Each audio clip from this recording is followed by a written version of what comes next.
In day trading, you want to find out all the necessary signals to help you to decide the trend direction and then whether you want to enter a trade. Here's another example of using combination of trendline, pivot level, and the previous day's low. Let's first find out what's on the chart. Here's a high, lower high, and a lower high. So these three highs defines the trend line. And you can see that these 3 points are on the trend line exactly. That means this trend line is very robust. It is downtrend. However, when it goes to the trend line for the third time, you can see this area, this whole area. The market gets choppy because there are a lot of overlaps between the bull bars and the bear bars. So the market strength is reduced. What else there is in the chart? Definitely there is a previous day's low here. So when you see this previous day's low, the first thing comes to my mind is that first it's gonna serve as a support level. If it penetrates, then it's gonna become a resistance. And then when you see the market goes down here, and then it gets choppy, and then it touches it and then bounce back. Touches it, bounce back. That means the downtrend is kind of over. The higher probability the downtrend is over. Another thing is that when the market goes down here to touch the trend line for the third time, because of this previous day's low here, and then the downtrend could be over, that's why you don't trade short here. Instead, you need to hold a position and observe what's going on next. Look at the whole chart from another angle. This is a trend line here. This is a level. And then the trend line and the level defines a wedge. It's a downward wedge, and then it's shrinking. So that's why for wedge, you want to wait the market to break to either the upside or downside to decide whether you want to trade up and down. And then next, you can see the market breaks the trend line to the upside a little bit. Even though it seems that it's not very strong, but still we can see some hints here. First, the break. The top here is a little bit higher than the previous high here. See? So that means there's a strength to the upside. So higher probability it's gonna go up. But this break is not strong enough, so we want to see what's going on for the next move.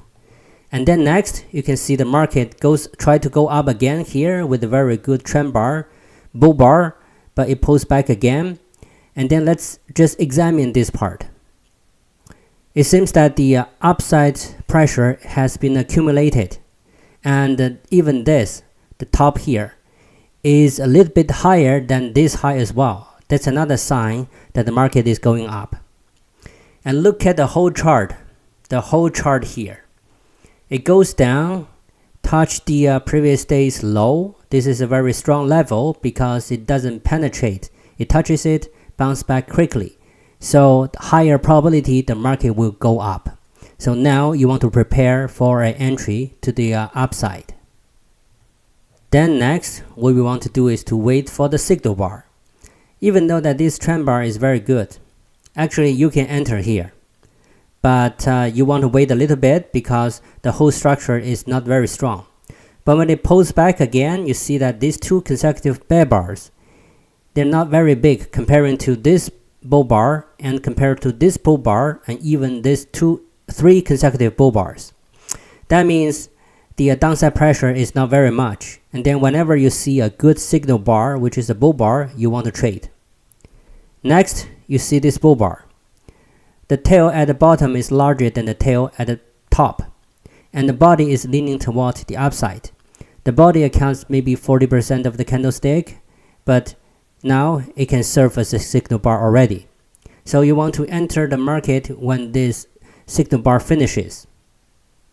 The reason you want to wait for the bar to finish is because first, your practice or your back testing is based on the finished bar. Second, the bar can change its direction or shrink the body quickly within a few seconds right before it finishes. So that's why you want to wait until it finishes to decide whether this is a good signal bar or not. After you get into the market, you can see the market goes up a lot. So this is a good trade. But where do you want to take your profit? That's another very good question. So you can see that it goes down here and goes up. What levels do we have on the chart? We can see there is a PP level here. And previously, the market goes up to penetrate PP, but it goes back down and then goes down. That means this is a good level for you to take your profit. You can also see that it pierces the PP a little bit and then come back quickly. That means others are using the same strategy to take the profit. Why do you want to take the profit at the PP level, not even higher? It depends. For this particular chart, it's the whole day chart. That means the market goes down here already towards the second half of the day. So the next move may not be very high. That's why you want to take the profit here. But in case this trend line going down with a wedge here, it takes only 1 or 2 hours, and then there are a lot of room for you to develop for the rest of the day. Then you can aim higher for your profit target.